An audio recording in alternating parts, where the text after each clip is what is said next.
우리는 지난 주일은 추수감사절로 보냈습니다. 지난 주일 우리는 말씀을 통해서 감사하는 마음은 하나님의 은혜가 흐른다는 사실을 알게 되었습니다. 다윗과 무비보셋의 마음에 하나님의 은혜가 흘렀습니다.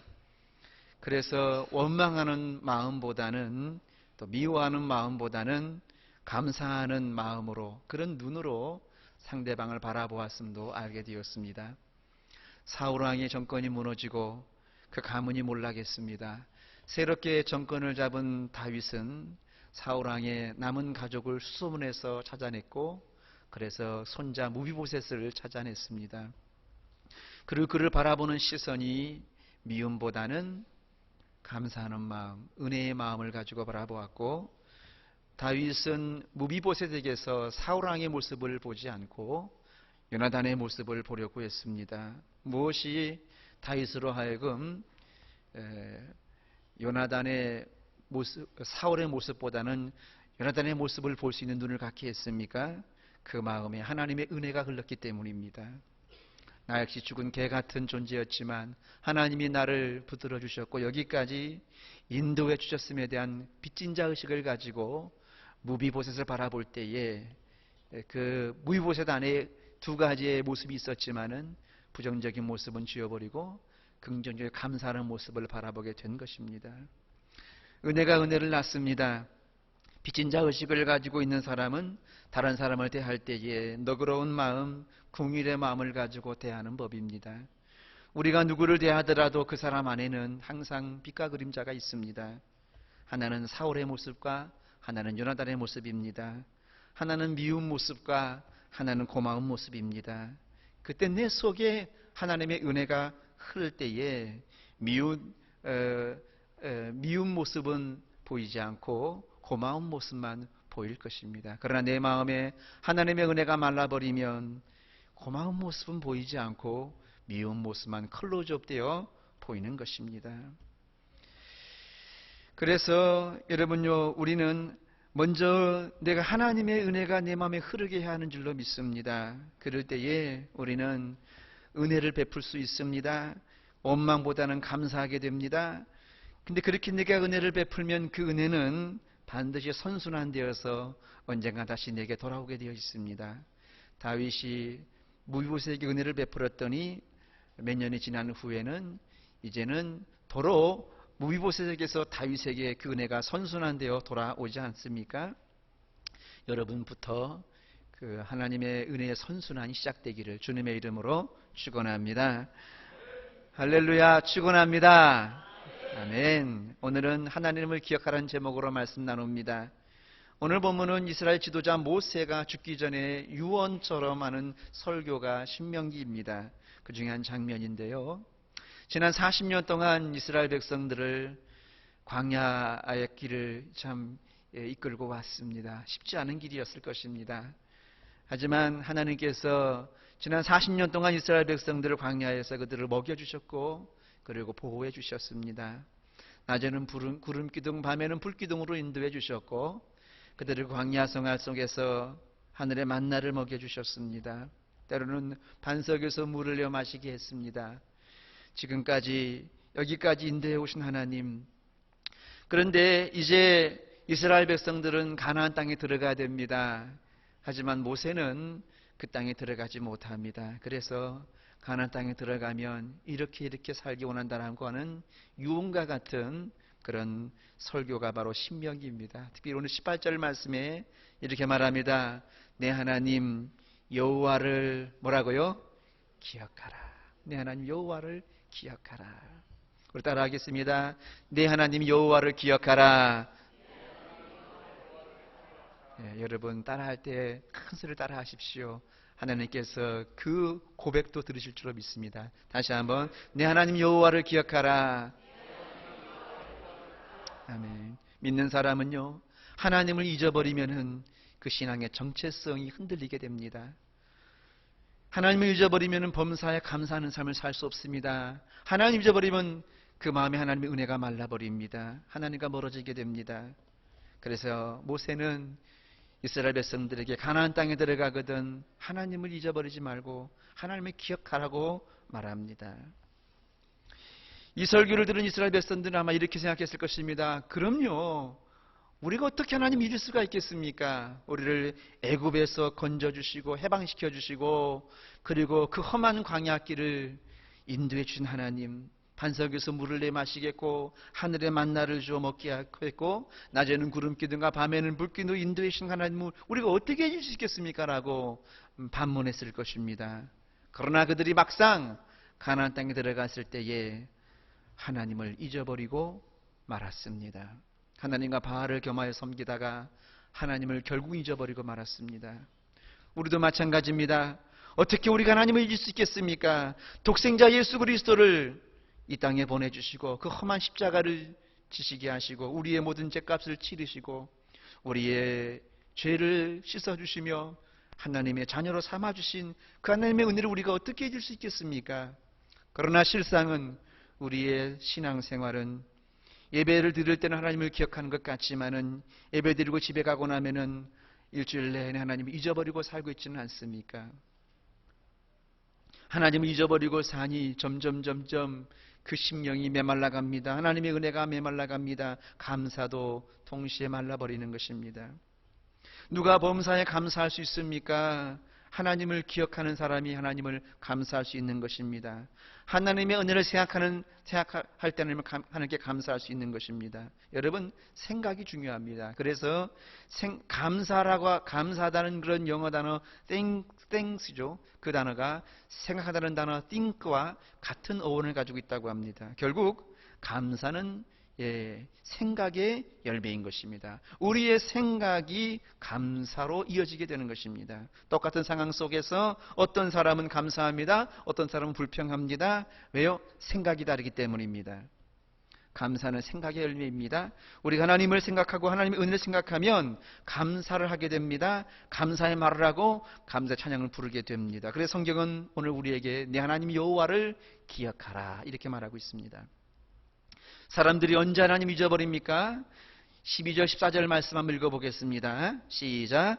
내가 먹어서 배부르고 아름다운 집을 짓고 거주하게 되며 또 내 소와 양이 번성하며 내 은금이 증식되며 내 소유가 다 풍부하게 될 때에 내 마음이 교만하여 내 하나님 여호와를 잊어버릴까 염려하노라. 언제 하나님 잊어버린다고요? 내가 먹어서 배부르며 아름다운 집을 짓고 거주하게 되며 또 내 소와 양이 번성하며 내 은금이 증식되며 내 소유가 다 풍부하게 될 때에 그때 하나님을 잊어버린다는 것입니다.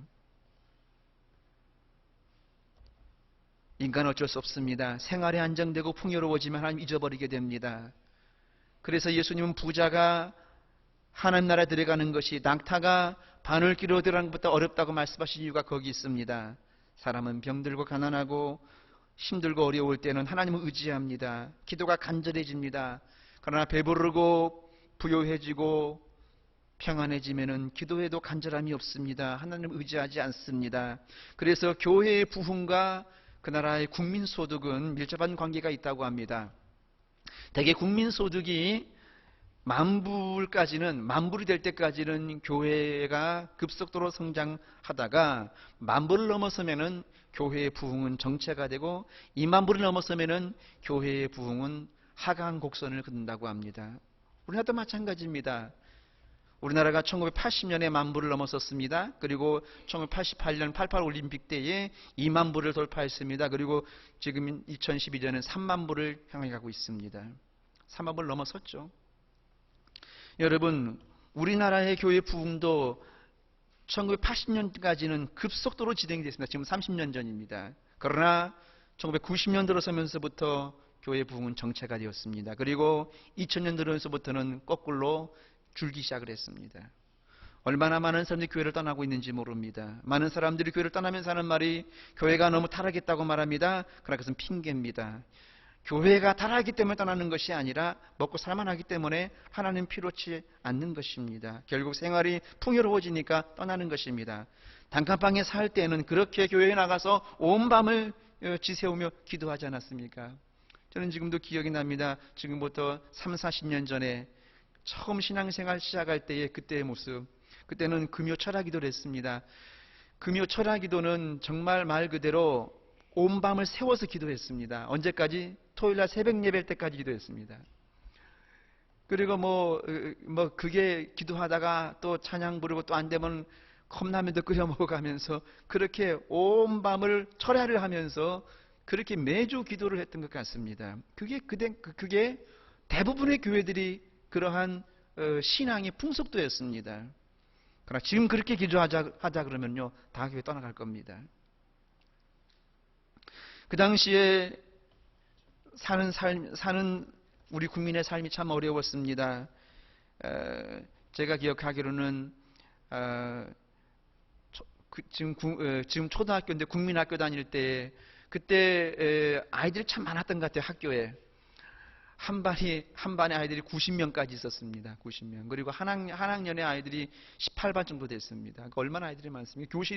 교실은 부족하고 아이들은 많으니까 2부 수업을 했습니다. 한 주는 오전 수업, 한 주는 오후에 갔습니다. 헷갈리기도 해서 어린 나이에. 그리고 그 당시에 그렇게 한 반에 90명 정도 되는 아이들에게 집에 텔레비전 있는 아이, 그때 왜 그런 거 조사했는지 모르겠어요. 텔레비전 있는 아이 손 들어봐 그러면은 한 명 있으면 많았고 거의 없었습니다. 텔레비전도 없었습니다. 전화기도 물론 없었습니다. 거의. 그러니 자동차는 없었죠. 저는요, 저 어렸을 때 내가 차를 가질 수 있다는 생각을 못 해봤습니다. 어렸을 때는요. 예. 그 당시에는 우리 국민이 거의 그랬습니다. 자동차 있는 집이 거의 없었습니다. 그러나 그때는요, 그렇게 신앙이 절실했었고 기도가 그렇게 간절했습니다. 그러다가 넓은 평수의 집에 이사가고 자가용까지 갖게 되면 교회는 이제는 가끔 가게 되고 뜨문뜨문 가게 되고, 그러다가 골프를 배우면 거의 교회 안 나옵니다. 1년에 몇 번 부활절이나 크리스마스 때나 교회 가고, 아니면 비 오는 날, 눈 오는 날, 꽃을 못 치는 날 교회 옵니다. 이런 식으로 변하게 되는 것입니다. 제가 오래전에 몇 년 전에 그 한양대학교에서 그 성교 한국 대회를 한번 참석해 봤는데, 그때가 아마 제 기억상으로 2007년인가 2006년 그랬습니다. 그때 그 중국의 한 목사님이 오셔가지고 눈물로 하소연하는 것이, 여러분 우리 중국의 전도를 위해서 기도해 주십시오. 이제 중국이 내년이면 올림픽인데, 올림픽을 기점으로 해서 중국은 전도가 이제는 끝납니다. 그는 모든 나라에 모니터링 해봐서 압니다. 그래서 경제가 급속도로 올라서게 되면, 풍요로워지면 2만 불 넘어서게 되면 그때부터는 전도가 안 된다는 것을 잘 알기 때문에 그때가 되기 전에 막 급한 것입니다. 여러분, 이제 지금 중국도 마찬가지. 중국도 이제는 선교가 이제는 정체기에 들어서게 곧 될 것입니다. 여러분, 왜 그렇습니까? 인간은 어쩔 수 없습니다. 지금 모세는요, 지난 40년 동안 광야를 지나면서 하나님께서 매일 아침마다 하늘의 만나를 주시고 반석에서 물을 내어주시고 낮에는 구름 기둥 밤에는 불 기둥 인도하시는 그 삶 속에서는 하나님을 잊을 수가 없습니다. 또 하나님밖에 바라보는 게 없습니다. 무슨 텔레비전이 있습니까? 연극이 있습니까? 하나님밖에 바라본 것이 없는 삶 속에서 있다가 그 40년 기간을 지나고 가나안 땅에 들어가게 되었을 때에 과연 이스라엘 백성들이 하나님을 기억할까? 모세는 염려했습니다. 여러분, 그거는 이 이스라엘 백성들만 아니라 또 우리만 아니라 어느 나라도 마찬가지입니다. 여러분, 그러므로 우리는요, 소득이 많아지면 많아질수록, 잘 살게 되는 나라가 되면 될수록 하나님이 잊어버리지 않도록 노력해야 될 줄로 믿습니다. 어떤 분은 말합니다. 아닙니다, 목사님, 옛날보다 더 소득이 더 줄었습니다. 아니에요. 상대적으로 줄은 것처럼 보이지만은요, 과거 30년, 40년 전에 비하면은 소득이 많이 늘어났습니다. 3만 불을 넘었었다니까요. 과거에는 텔레비전이 집에 어디 있습니까? 전화기가 어디 있습니까? 자동차가 무슨 말입니까? 상상도 못했습니다. 그러나 지금은요, 여러분, 그때보다 많이 소득이 늘어났습니다. 여러분, 이때 우리는요, 하나님 잊어버리지 않도록 우리 자신을, 우리가 긴장하며 신앙의 이 허리띠를 졸라야 할 줄로 믿습니다. 그런데 성경은 우리가 하나님을 잊어버리고 사는 것을 교만이라고 말합니다. 14절 말씀 한번 읽어볼까요? 14절 말씀. 자, 뭐라고요? 내 마음이 교만하여 내 하나님이 여호와를 잊어버릴까 염려하노라. 하나님을 잊어버리고 사는 이유가 교만해졌기 때문이라고 말합니다. 우리는 목에 기부 싸고 사는 사람을 교만이라고 말합니다. 다른 사람을 무시하는 사람을 교만이라고 말합니다. 그러나 더 근본적인 교만은 하나님을 잊어버리고 살아가는 것이 교만이라는 것입니다. 오늘 본문은 하나님 잊어버리고 사는 것은 교만병에 도졌다는 것입니다. 그래서 오늘 본문은 계속해서 강조합니다. 하나님을 잊어버리지 말고 하나님의 은혜를 잊어버리지 말라. 11절 말씀에 말하기를 내 하나님 여호와를 잊어버리지 않도록 삼갈지어다. 또 14절 내 마음이 교만하여 하나님 여호와를 잊어버릴까 염려하노라. 또 18절 내 하나님 여호와를 기억하라. 왜 하나님의 은혜를 잊어버리지 말라고 말합니까? 하나님의 은혜를 잊어버리지 않을 때에 우리는 어떤 역경도 좌절하지 않고 이겨낼 수 있기 때문인 것입니다. 물론 그들이 가나안 땅에 들어가 집을 짓고 정착하며 그리고 농사를 짓고 양과 소를 기르고 재산이 증식되며 살아갈 때에 물론 그 옛날 광야의 삶보다는 풍요로운 삶을 살겠죠. 더 이상 하나님께서 하늘의 만나를 주실 필요 없을 만큼 풍요로운 삶을 살겠죠. 그러나 그러한 가나안 땅의 풍요로운 삶을 산다고 해서 그들의 마음이 항상 풍요롭겠습니까? 인간은요 늘 배고픈 겁니다. 어떤 의미에서 그 광야의 40년의 삶이 매일 일용할 양식 만나를 거두며 사는 삶을 살았지만 그때가 더 풍요로운지도 모릅니다. 가나안 땅에 사는 정착해 사는 그 삶은 그때에 비해서 어떤 물리적으로 객관적으로는 더 풍요로운 삶을 살지만 그 마음은 너무너무 허전하고 가난한 겁니다. 여러분 가끔 이렇게 TV에서 무슨 아프리카의 어떤 나라든지 아니면은 또 아마존의 어떤 부족이라든지 그 사는 삶의 모습이 얼마나 뭐 거기 텔레비전이 있습니까? 아니면 뭐가 전기가 있습니까? 뭐 그냥 흙바닥에 그냥 그런데 그런 분들이요 살면서 우리는 가난하다 생각하는 게 아닙니다. 거기에서 넉넉하게 풍요롭게 삽니다. 여러분 그거는요 풍요라고 하는 것은 그거는 상대적으로 느끼는 것이지 여러분 결국은 가나안 땅에 풍요로운 자기네 집을 짓고 농사 짓고 살면서도 늘 마음은 갈등이 있고 그리고 특별히 이런저런 역경과 어려움 속에 낙심 속에 빠질 때가 얼마나 많은지 모릅니다. 그러나 그때에 하나님을 기억하며 사는 사람들은 그러한 낙심과 좌절을 이겨낼 수 있는 영적인 힘을 가지고 있게 되는 것입니다. 왜냐하면요 과거에 하나님께서 나와 함께 하신 하나님께서 오늘 나와 함께 할 것이고 앞으로 나와 함께 할 것이라는 기대 때문에 어지간한 어려움 답답한 현실 역시 해결해 줄 것이라고 하는 기대감 때문에 그는 좌절과 역경을 이겨내고 그리고 미래지향적으로 살아가게 되는 것입니다. 여러분 신명기는 모세 고별 설교 아닙니까? 결국 신명기는 이스라엘 백성들이 가나안 땅에 들어갔을 때에 어떻게 살아야 할 것에 대한 미래에 있을 일에 대한 설교인 것입니다. 그러나 신명기의 설교 내용을 보면 다 과거 이야기입니다. 과거 하나님께서 어떻게 애굽에서 우리를 건져주셨는지, 어떻게 광야에 지난 40년을 지나게 해주셨는지, 어떻게 만나를 주셔서 먹게 하셨는지, 어떻게 반석에서 물을 내 마시겠는지, 어떻게 낮에는 구름 기둥 밤에는 불 기둥으로 인도해주셨는지 다 과거 이야기를 하고 있습니다. 왜 과거 이야기합니까? 미래에 대한 이야기하면서 그 과거에 하나님을 기억하는 것이 앞으로 미래에 살아가는 삶의 어떤 역경과 난관도 이겨낼 수 있는 힘이 되기 때문인 것입니다. 할렐루야. 아멘. 여러분 지금 삶이 힘듭니까? 답답하고 어렵습니까? 과거에 주셨던 하나님의 은혜를 기억하시길 바랍니다. 이것보다 더 어렵고 절망적인 상황에서도 하나님께서 과거에 나를 어떻게 인도하셨는지를 기억하시기를 바랍니다. 그 기억이 좌절을 극복하고 미래로 나가게 하는 것입니다. 다윗은 골리앗 앞에 섰을 때에 다윗이 한 고백이 뭔지 아십니까? 과거에 나와 함께 하신 하나님, 나를 사자와 곰의 그러한 사자와 곰이 양을 물어갔을 때도 가서 그 사자와 곰의 입을 벌리고 그 양을 내가 건져온 것처럼 하나님께서 그때 나와 함께 하신 하나님이 지금도 나와 함께 할 것이라는 하는 이 믿음 때문에 사자와 곰이나 골리앗이나 다를 바가 뭐냐 이렇게 하면서 당당하게 나갔던 것입니다. 할렐루야. 과거에 나와 함께 하신 그 하나님의 기억이 나로 하여금 오늘의 현실의 답답한 현실을 이겨낼 수 있는 것입니다. 또 왜 우리가 하나님의 은혜를 기억해야 됩니까? 그것은 교만 방지 효과가 있기 때문에 그렇습니다.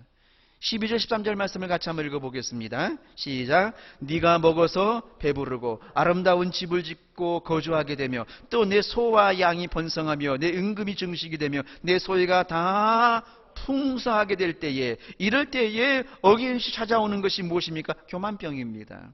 그래서 그 다음 절을 보실까요? 14절 시작. 내 마음이 교만하여 내 하나님 여호와를 잊어버릴까 염려하노라. 그렇습니다. 결국 이럴 때 찾아오는 것은 교만입니다. 사업이 안 되고 이렇게 해도 막히고 저렇게 해도 막히면 여러분, 누가 강요하지 않아도 스스로 기도하게 됩니다. 기도에 나오게 됩니다. 새벽기도 나오고 철학기도 나옵니다. 그건 시켜서 그런 게 아닙니다. 살려고 그러는 겁니다. 그러나 은혜를 받아서 일이 잘 되고 사업이 잘 되면 하나님을 일 찾지 않습니다. 하나님 잊어버립니다. 자기가 잘나서 잘된 줄 알고 교만이 찾아옵니다. 그것을 너무나 잘 아는 모세는 미리 교만을 방지하기 위해서 안전장치를 주는데, 그것은 바로 하나님을 잊지 말라는 것입니다. 내 교만장치를, 또 교만병을 치료하는 양약이 뭔지 아십니까? 그 다음 구절이죠. 자, 14절 다시 한번 읽어보겠습니다. 내 마음이 교만하여 내 하나님 여호와를 잊어버릴까 염려하라. 그래서 여호와는 너를 애굽 땅 종되었던 집에서 이끌어내시고 너를 인도하여 그 광대하고 위험한 광야 곧 불뱀과 정갈이 있고 물이 없는 간조한 땅을 지나게 하셨으며 또 너를 위하여 단단한 반석에서 물을 내어주셨으며 내 조상들도 알지 못하던 만나를 광야에서 먹이셨다는 것입니다. 이것이 무슨 말입니까? 하나님께서 베푸신 그 은혜를 잊지 말라는 것입니다. 그것이 교만을 치료하는 양약인 것입니다. 여러분, 교만하면 우리 영은 죽습니다. 하나님의 축복은 교만한 자에게 쓰는 축복이 저주로 바뀝니다. 왜 내 영혼이 딱딱하게 굳어집니까? 교만병에 걸렸기 때문입니다. 교만하기 때문에 하나님을 찾지 않습니다. 교만하기 때문에 기도하지 않습니다. 교만하기 때문에 하나님 은혜를 구하지 않습니다. 교만하기 때문에 하나님 은혜가 말라버립니다. 교만하기 때문에 여러분, 하나님의 있는 은혜조차도 사라져버립니다. 하나님 은혜는 겸손하고 낮은 마음에 흘러들어갑니다. 그러나 교만하면 하나님의 은혜는 빠져나갑니다. 있던 은혜도 빠져나갑니다. 교만한 마음에는 감사가 없습니다. 교만한 마음에는 불평만 가득합니다. 마음이 점점 굳어집니다. 말씀을 들어도 감동이 없습니다. 예배 시간에도 은혜를 경험하지 못합니다. 교만은 영적인 중병입니다. 어떻게 교만을 치료할 수 있을까요? 하나님을 기억하는 것입니다. 과거에 나와 함께 하신 하나님, 그때 내가 정말 힘들고 어려울 때 나와 함께 하는 그 은혜를 기억하는 것입니다. 그러면 하나님을 기억하라고 말씀하시는데, 구체적으로 어떤 하나님을 기억합니까? 크게 두 가지 말씀드려요. 첫 번째는요, 구원의 은혜, 하나님의 구원의 은혜를 기억하라는 것입니다. 우리 따라 하겠습니다. 구원의 은혜를 기억하자. 자, 14절 하반절 말씀 봅니다. 여호와는 너를 애굽 땅 종되었던 집에서 이끌어내셨다는 것입니다. 이걸 기억하라는 것입니다. 우리 따라 하겠습니다. 나를 구원하신 하나님을 기억하자. 하나님께서 이스라엘 백성들을 애굽 땅 종되었던 자리에서 이끌어 주셨습니다. 400년 동안 이스라엘 백성들은 애굽 땅에서 노예 생활했습니다. 처음에는 애굽 땅에 대접받고 들어갔습니다. 그러나 요셉을 알지 못하는 새로운 왕이 등장하면서 환경이 바뀌었습니다. 그러면서 그들은 비참한 노예 자리에 전락하고 말았습니다. 여러분, 중동 지방이 얼마나 뜨거운지 모릅니다. 그러나 그 뜨거운 빛을, 그 뜨거운 태양볕 아래 그들은 중노동했습니다. 벽돌을 굽고 건축일에 동원되었습니다. 그들은 임금을 하나도 못 받습니다. 노예들이기 때문에. 채찍에 맞아가면서 여러분, 매일 쉬는 날도 없이 365일 그 태양볕에서, 그러다가 탈진해 죽으면은 그냥 쓰레기통에 버리는 것입니다. 여러분, 그러한 노예 생활을 400년 했습니다. 거기다가 더 가슴 아픈 이유는 자식을 낳으면 여자아이는 살려주고 남자아이는 데려다 죽였습니다. 지금이야 여자아이를 낳은 것이 더 박수받는 일이지만은 고대 시대는 남자를 낳은 것이 얼마나 자랑인지 모릅니다. 그러나 남자를 낳으면 죽였습니다. 데려다가 애굽 사람들이. 상상해 보십시오. 10달 동안 배 아파 낳은 아이를요, 남자아이란 이유 때문에 죽였습니다. 얼마나 피눈물이 나는 이야기입니까? 힘이 없어서 저항만 못했습니다. 그런데 하나님께서 그들을 애굽에서, 그 노예에서 건져주셨습니다. 할렐루야. 10가지 재앙을 통해서 건져줬습니다. 마지막 10번째 재앙은 유월절 재앙입니다. 여러분, 유월절 재앙은 얼마나 통쾌한 재앙이 있겠습니까? 지금까지 그들은 애굽 사람에 의해서 자기 아들들이 죽임을 당했는데, 그 유월절 재앙은 역전이 돼서 양의 피가 묻어있는 이스라엘 백성들의 집에는 죽음의 사자가 넘어가고, 애굽에 있는 모든 사람들의 집에는 그날 밤에 그 아들이 다 죽었습니다. 할렐루야. 그러니 얼마나 그 마음이 통쾌했겠습니까? 그날 이스라엘 백성은 해방이 된 것입니다. 이스라엘 백성들이 이렇게 유월절 양의 피로 구원을 받았다면, 우리는 양이 아니라 하나님의 아들 예수 그리스도의 보혈로 구원받았습니다. 할렐루야. 우리의 행위와 공로로 구원받은 것이 아니라 하나님의 은혜로 구원받았고, 예수 그리스도의 십자가 보혈로 구원받게 되었습니다. 이것보다 더 큰 은혜가 어디에 있겠습니까? 이것보다 더 큰 축복이 어디에 있겠습니까? 도무지 용서받지 못할 죄인이 값없이 구원을 받았는데 이것보다 더 큰 은혜가 어디에 있겠습니까? 그래서요, 전 세계의 예수 믿는 사람들 모두 통틀어서 가장 좋아하는 찬송을 꼽으라면은 1등이 뭔지 아십니까? 305장 어메이징 그레이스. 나 같은 죄인 살리신 주의 고마워 잃었던 생명 찾았고 광명을 얻었네. 아멘. 구원의 은혜가 여러분 너무너무 감사한 것입니다. 이 구원의 은혜를 깨닫고 구원의 감격이 회복이 되고 구원의 감사가 회복이 되기를 주님의 이름으로 축원합니다. 여러분, 그것이 하나님을 기억하는 것입니다. 신명기 33장 29절 이렇게 말합니다. 신명기 33장 29절 이스라엘이여 너는 행복한 사람이로다. 여호와의 구원을 너같이 얻은 백성이 누구냐? 이스라엘이여 너는 행복한 사람이로다. 여호와의 구원을 너같이 얻은 백성이 누구냐? 이 말씀은 오늘날 우리에게 들려주는 말씀입니다. 하나님께서 주신 행복은 돈이 아닙니다. 하나님이 주신 행복은 건강만이 아닙니다. 하나님이 주신 행복은 구원의 은혜인 것입니다.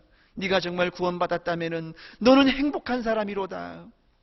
이것이 가장 큰 행복인 것입니다. 하나님이 나를 구원해 주셨는데 내가 더 무엇이 필요하겠는가? 하나님 족합니다. 이것으로도 충분합니다. 그러므로 하나님의 은혜로 구원받은 사람들은 이 세상의 소망이 다 끊어져도 구원의 하나님을 인하여 기뻐하는 것입니다. 하박국 3장 17, 18절 이렇게 고백합니다. 비록 무화과 나무가 무성치 못하며 포도나무에 열매가 없으며 감람나무에 소칠이 없으며 밭에 먹을 것이 없으며 우리의 양이 없으며 외양간에 소가 없을지라도 나는 여호와로 말미암아 즐거워하며 나의 구원의 하나님으로 말미암아 기뻐하리로다. 할렐루야. 모든 것이 절망적인 상황 속에서 기뻐하지 않습니까? 무엇 때문에요? 구원의 하나님으로 인해서. 무화과 나무가 무성치 못할지라도 포도나무 열매가 없을지라도 감람나무에 소칠이 없으며 밭에 먹을 것이 없을지라도 우리의 양이 없고 외양간에 소가 없을지라도 구원의 하나님을 인하여 기뻐하겠다고 하는 고백인 것입니다. 이 구원의 감격이 여러분 가운데 회복되기를 주님의 이름으로 축원합니다. 하나님을 기억하라고 하는 것은 두 번째는요, 광야의 생활의 은혜를 기억하라는 것입니다. 따라하겠습니다. 광야의 생활의 은혜를 기억하자. 네, 우리로 하여금 정말 힘들고 어려웠을 때 그때 하나님께 베푸신 은혜를 기억하자는 것입니다. 하나님은 이스라엘 백성들을 애굽에서 이끌어내신 후 약 한 달이면 충분히 갈 수 있는 가나안 땅까지의 그 길을 40년을 걸려서 광야길을 통과하게 했습니다.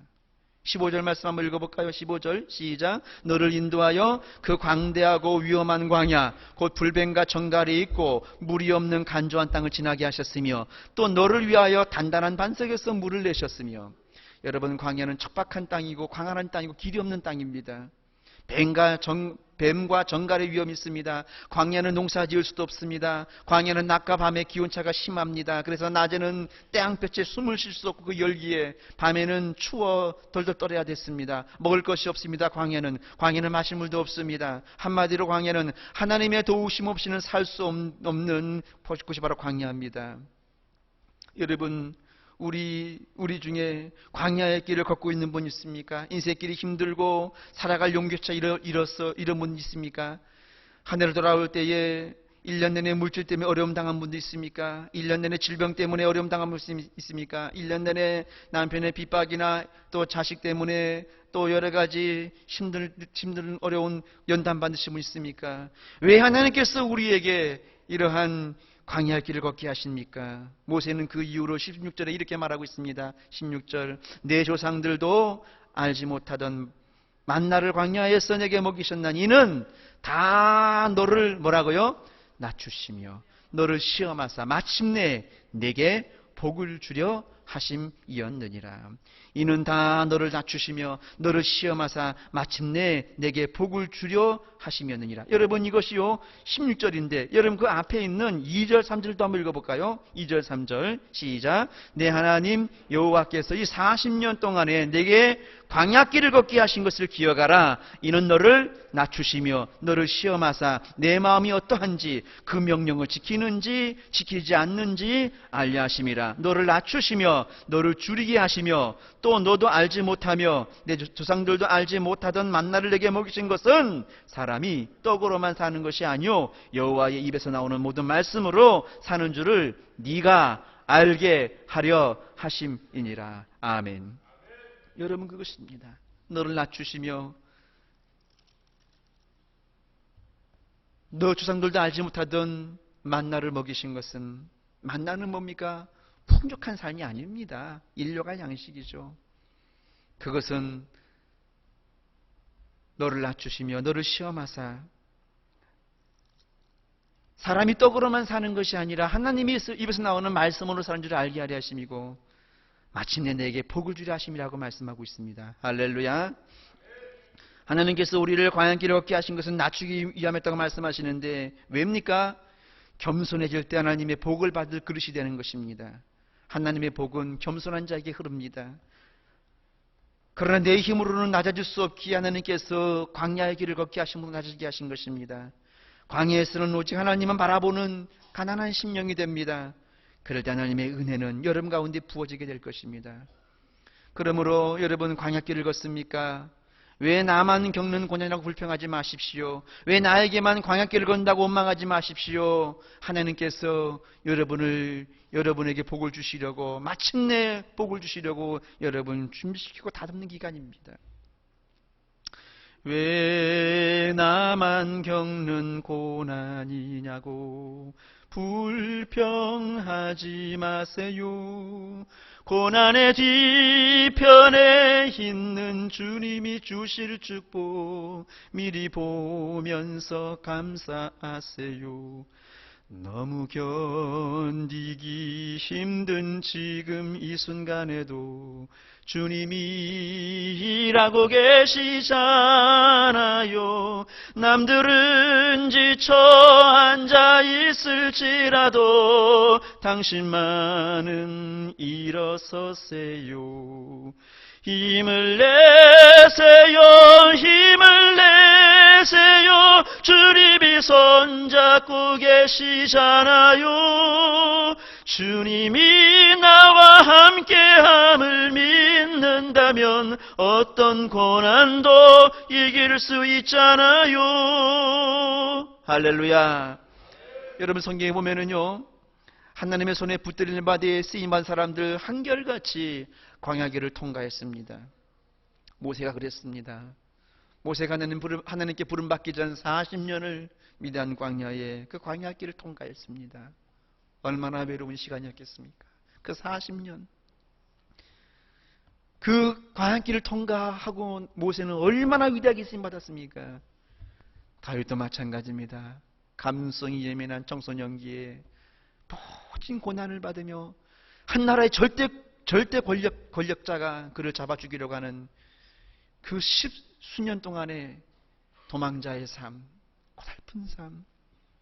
그러나 다윗은 광야길을 통과한 이후에 얼마나 위대하게 쓰임받았습니까? 요셉도 마찬가지입니다. 그 어린 나이에 먼 이국 땅에 노예로 팔려가서 종살이하면서 얼마나 서러웠겠습니까? 그러나 그 광야길을 통과한 이후에 모세는 얼마나 위대하게 쓰임받았습니까?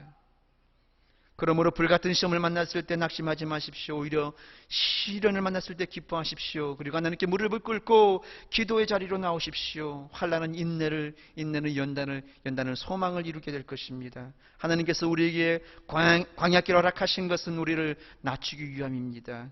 그리고 우리를 시험하사 마침내 복을 주기 위함이라는 사실을 기억하시기 바랍니다. 하나님이 우리로 하여금 광야길을 걷게 하신 목적이 무엇이라고요? 마침내 우리에게 복을 주려 하심이었느니라. 하나님께서 우리로 광야길을 걷게 하심으로 낮추십니다. 그러나 낮추시는 것이 목적이 아닙니다. 마침내 우리에게 복을 주기 위해서 낮추시는 것입니다. 그러므로 왜 우리가 낮아져야 합니까? 여러분, 낮아지지 않으면 하나님께서 우리에게 복을 주실 수 없기 때문인 것입니다.